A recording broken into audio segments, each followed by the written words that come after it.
I dated a few guys after the divorce. Mostly just random, strange encounters where I would rant about my ex-husband, Simon, to the blank stares of my dates. I would find myself facing a stranger across a table littered with cutlery and plates, talking about my marriage and how much I'd hated it. Once I actually said, "I hate men." My date asked for the check and I walked home alone. I read in Cosmo about the do's and don'ts of dating.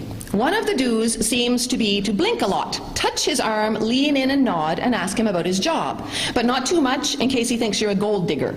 Ask about his family, but not too much in case he thinks you want to get married or might date his brother.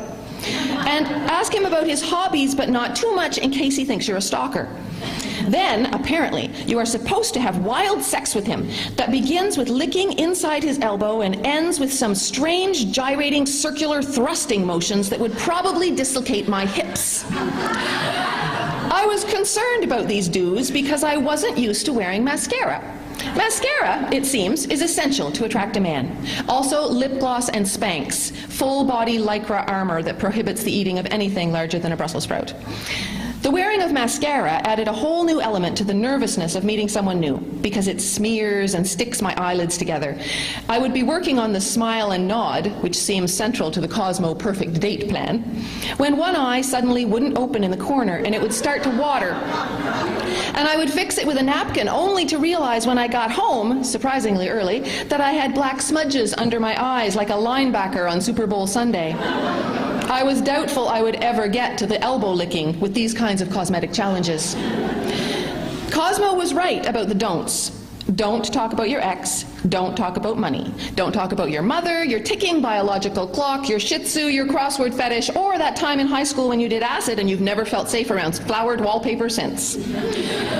I was afraid of being a cougar, although technically I'm not old enough. I'm young and spry 30-something, and those feline desperados are in their 40s and beyond. I had one date with a guy who'd asked one of my students for my number. He was nice, but his shirt was opened way too far, and he wore a gold chain. First impressions are vital. We went out for dinner, and when he brought me home, he leaned over to kiss me, and I panicked. He smelled funny and had a weird laugh. I didn't want his tongue anywhere near me. I lurched away from him, opening the car door for a graceful exit, but still had my seatbelt on.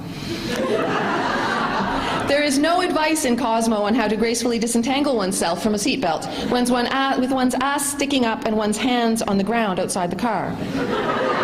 I gave dating a rest for a while after that. I obviously had some skills to master. Parker was a total surprise. It was the middle of the school year, and I only saw his body from the hips down for a week. But even then, I realized he was the man of my dreams. He was always on a ladder, half hidden in the ceiling, fixing the wiring at the school, wearing those sexy dark blue work pants that make men's bums look delicious. Kodiak work boots, tools hanging from a belt. I walked by him repeatedly, wanting to reach up and hold his calf until he proposed to me. I would call up to him, disembodied in the ductwork, "Good morning," in a sing-song, I am extremely single and bendy kind of voice. I couldn't make him out, but I decided he had a very sexy voice, and I might even be willing to do the gyrating Cosmo move if he would come down from his perch. That week, I squeezed myself into the spandex and ran like a demon possessed. I was determined to lose the last 15 pounds of my baby fat. Yes, I carry 15 pounds of baby fat like a small child adhered to my hips. So when he finally came off his ladder, I would be ready, lithe, supple, gyratable. I wore sexy clothes to work, which is difficult at a high school. I wore heels and blouses and thong underwear, but it kept crawling up my ass and I would walk funny trying to dislodge it without actually stopping to dig it out.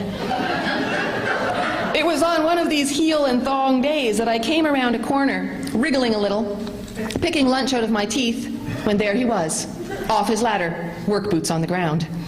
Is that a cleft chin? Is that a 3-day beard? Is that a strong Adam's apple? And manly dark hair curling over the edge of a dark blue work shirt with the word Parker stitched on the pocket? Good morning! It came out like Minnie Mouse on helium. He smiled. One crooked tooth, left side, bottom. Oh, so this is you. I was wondering when I could match the voice to the face. My face is here! Oh shit, I've lost my language. Yes, it is. He thinks I'm a vegetable. Ha ha ha! Tinkling laughter, another Cosmo do. I always have my face with me, especially at work. It is happy to see your face, too. I was thinking you might just be legs. Or really ugly. You know, nice legs, nice bum, hideous face, boils and stuff. Ha ha ha. But no boils. You're good. Your face is good. I am going to write an article for Cosmo, How to Remain Single Forever. I staggered away from that first romantic encounter, although at the time I was determined to sashay, like a vixen temptress. I could feel him watching me in awe.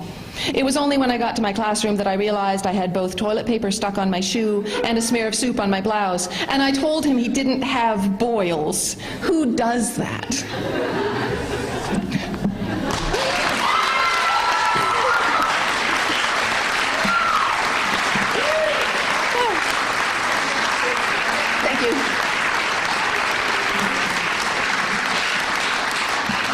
If I've deeply offended anyone, I apologize.